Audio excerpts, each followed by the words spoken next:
Welcome to week 13, Public Key Infrastructure and Encryption.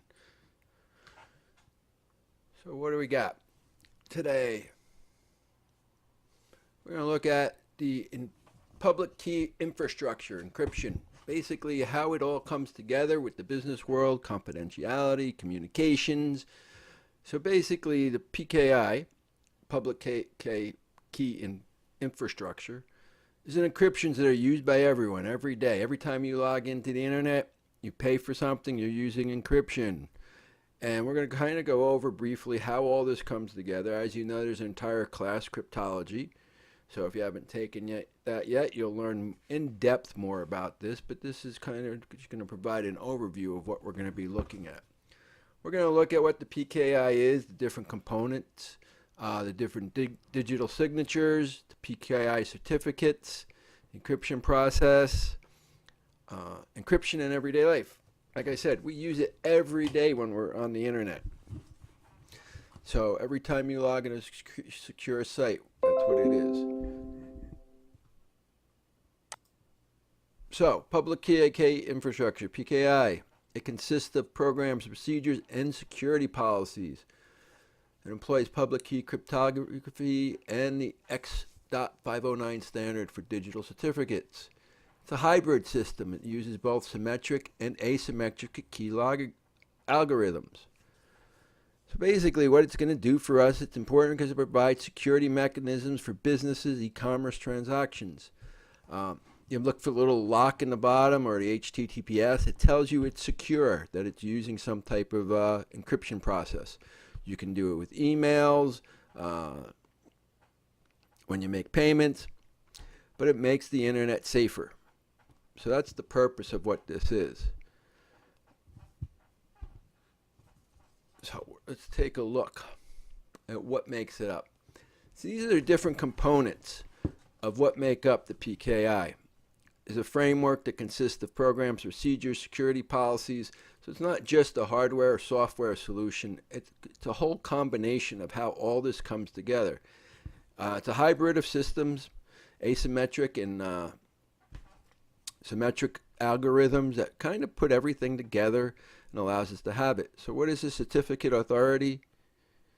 It's an entity normally it's a trusted third party that issues a digital certificate. So this is someone else. If you think of like PayPal, when you use your pay for money over the internet, well, certificate authority is someone just like that. They control who has access to the user, and the other person on the internet doesn't know each other, but it's an intermediary. And you have the registration authority, and this is an entity that's responsible for the registration and initial authentication of the users who are issued certificates. The certificate folder, this is the machine or a server that's responsible for issuing digital certificates on the information provided at the registration process. The repository is a database that stores all the digital certificates that belong to the users for that PKI. The validation is the process of determining the certificate is valid and can be used by the users. The key recovery, the service archives and recovers encryption keys. The time server, a server that provides digital timestamp for the use of those applications. And the signing server, a server that provides central digital signing and verification services.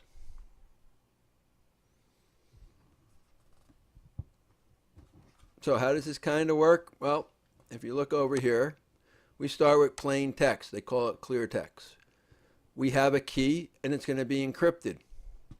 The cipher text, which is here, which no one can read unless you know the key, is sent through the internet back to the recipient. The recipient has a key and is able to encode it, and they read the text. This allows us to send information right over the process. Now, this encryption process is done with an algorithm, and the same algorithm is used on this side. The algorithm is what allows us to do the encryption process and the de-encryption. So you have to know what's going on. The crypto system is the hardware and software. It's a combination that provides that encryption and decryption. It's made up of encryption algorithms, keys, and softwares and protocols. So it's this whole thing that comes together. It's not just one piece. Think of it as everything that is built together to do our crypto system. And the key space is the range of values that constructs the key. When the algorithm creates a new key, it uses the values that have been identified through the key space. Large key space means more keys are available.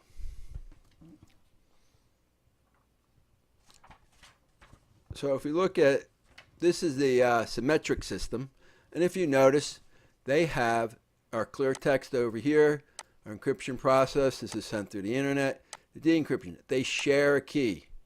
So they have the same key, and that allows it. So this way the keys, the people possibly met, shared the key, so that they have that information.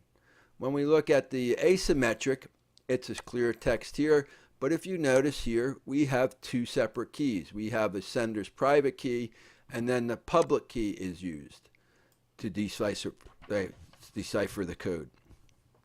So it's a slightly different method for using that, but it allows it to be, has use of public key. Public key creates the system that allows everything to be encrypted over the internet.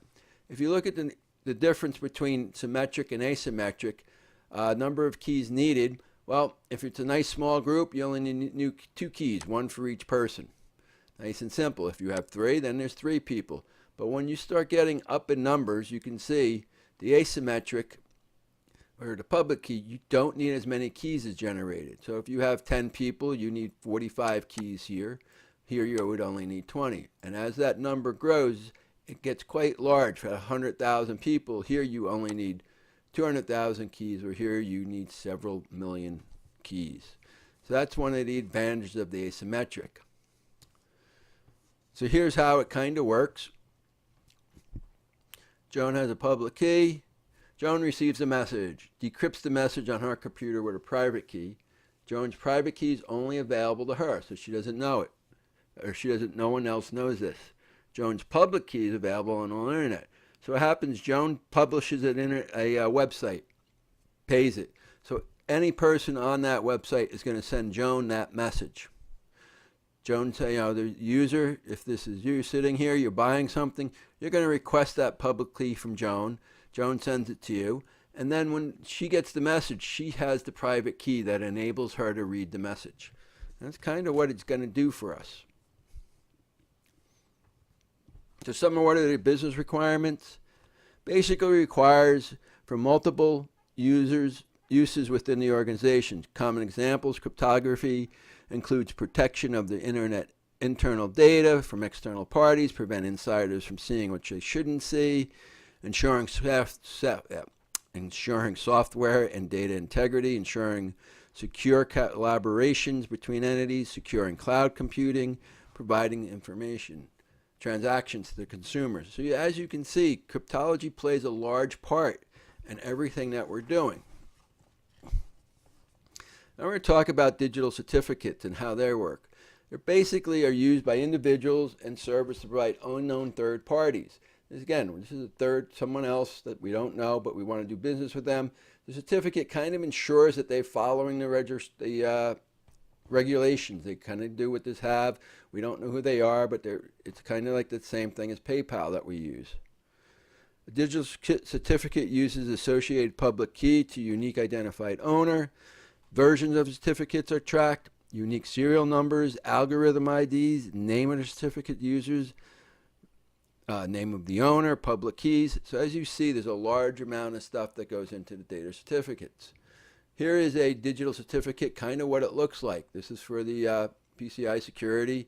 They're located in Delaware terms, but this is a third party saying that, hey, they have been verified. That's basically what this says. So we're going to look at the digital signature. And how does that come about? Digital signature is being used every day as internet grows in popularity. No one signs paper documents anymore, and if they do, it's very rare. Then you'd have to scan it to get it over. So digital signatures are allowing us to have this, that we sign it, and then we can keep this information secret, or they can know if it's changed. So here's our hash function. If you remember what we talked about the hash, it's usually a 3264-bit information, and takes this picture, whether this is one word, a complete document, and what it does is it puts this into a nice simple format. This is binary, and this is unique to this document. If I go into this document and add a space, this number changes. And so that's what makes this such a wonderful process, that this hash value, it's used, as we talked about in the past, for downloading documents to make sure it's there. But in the digital signature, if anything changes in a document, it allows us to know. So here, the encrypted user signs it with his private key. Here's the signature, the hash. And then what we do is we can compare it here. So we know that these must be equal. And that tells us that this document has not been changed. So again, here's our original certificate. We put our signature in it. And then when it comes out, it should be identical. And this tells us that the documents haven't been changed. And that's really what it's doing. It's verifying that everything is perfectly the same. Basically, it's estimated that there's 30 billion paper documents copied throughout the year. And if you think about it, digital signature estimates about $6.50 a piece. And if you add that up, the average employee signs 500 documents. So that's a total of every employee that's spending about $3,200. Why is it so important to digitalize everything? Cut operational costs. You don't have to have a filing cabinet now filled with all these files with people's signatures, so you're saving floor space. Automate and expedite edition. Instead of me going to find a file, it's online. I can find it quicker. Address legal compliances.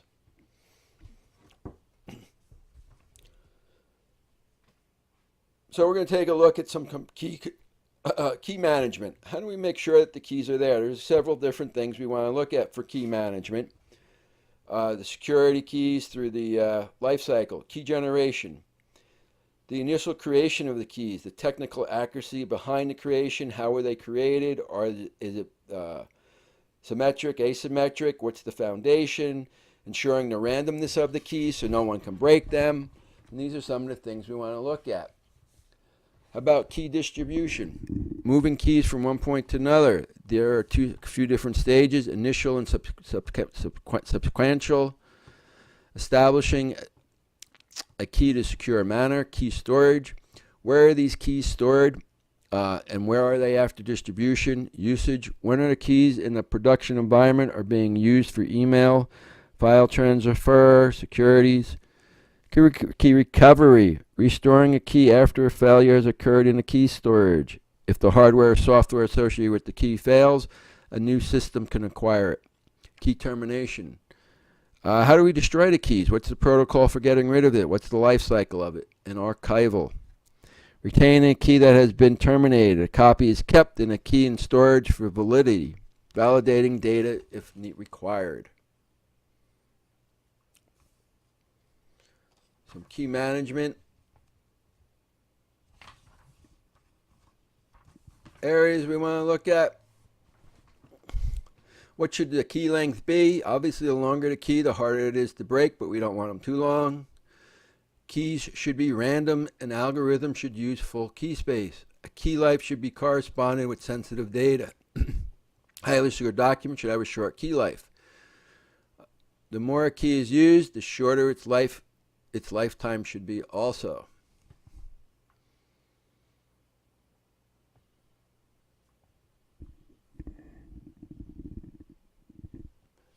Symmetric versus asymmetric. Some keys that some things you want to look at. What is the key? The public key is available to all. When you look at the keys over here on the symmetric side, both sender and receiver need it. Here, public keys are available, and the owner keeps his key secret. The key length, as you can see, the asymmetric has a much longer key length. It was originally developed by Diffney Hellman, and examples of how that is. This is easier for the public use. This is symmetric is good for when you only have to deal with one or two people. Encryption speeds are slower on an asymmetric, but it has confidentiality, integrity, and non-repudiation, where over here we just have that.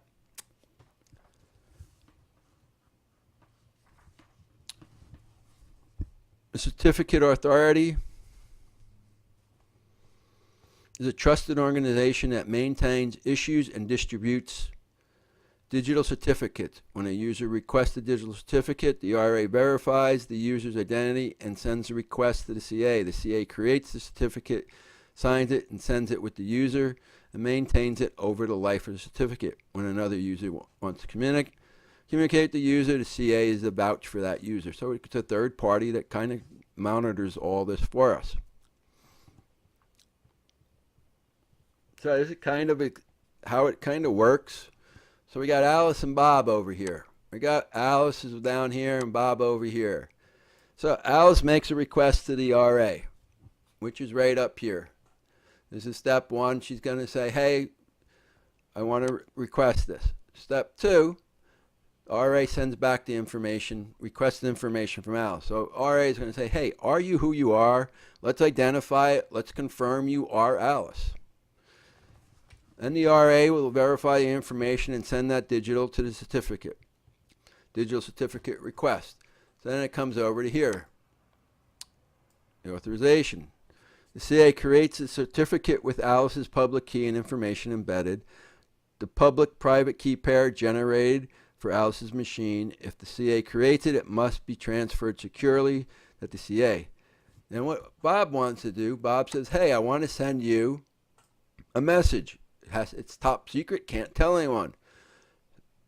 So Bob sends over to Alice a request. Alice has a certificate from up here. She sends that to Bob. Bob then has Alice's digital certificate that she received up here. So Alice was verified here, and now Bob knows that when he's dealing with Alice, that is Alice, and it's no one else. And that's the purpose of the certificate.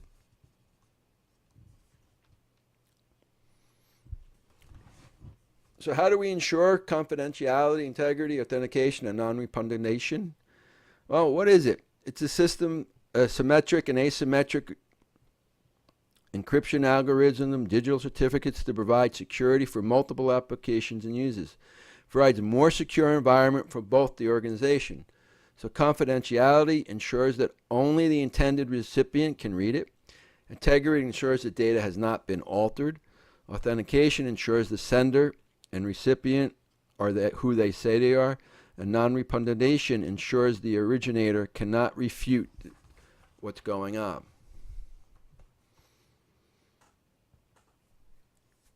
Okay.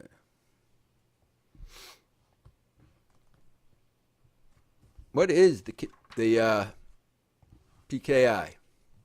Basically, it's a framework to build secure infrastructure that employs many capabilities but can mistakenly considered the answers for all securities within the organization. There are many truths and misunderstandings associated with PKI, which are covered later on.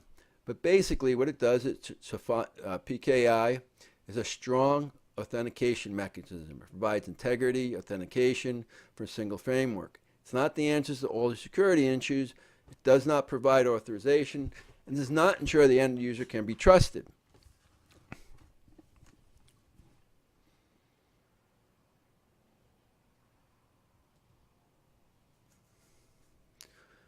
So what are some risks? There are multiple risks that can be associated with many entities feel.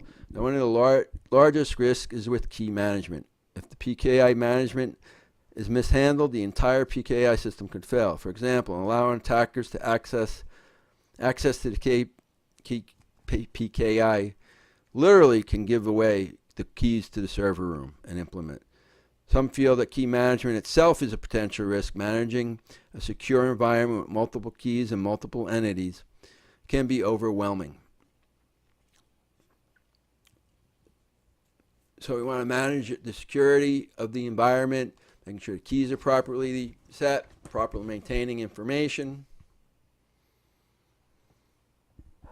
So implementation business for cryptography. encrypt hard drives, prevent measures, laptops. I know where we used to work, you couldn't even log in unless you put a password into their hard drive. So it's not even a matter of encrypting the hard drive. We encrypted everything. Encrypting removable device storage. So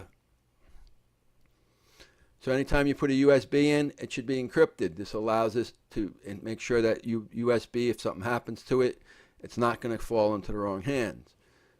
Encrypt instant messaging, encrypt file transfer, encrypting high sensitive data, encrypt information on mobile devices. These are just some of the processes that should be taking into consideration on what's going on and how are we going to make sure that all this information is safe. How important is your data? And that's really what all this comes down to. How important is what you're going to be doing?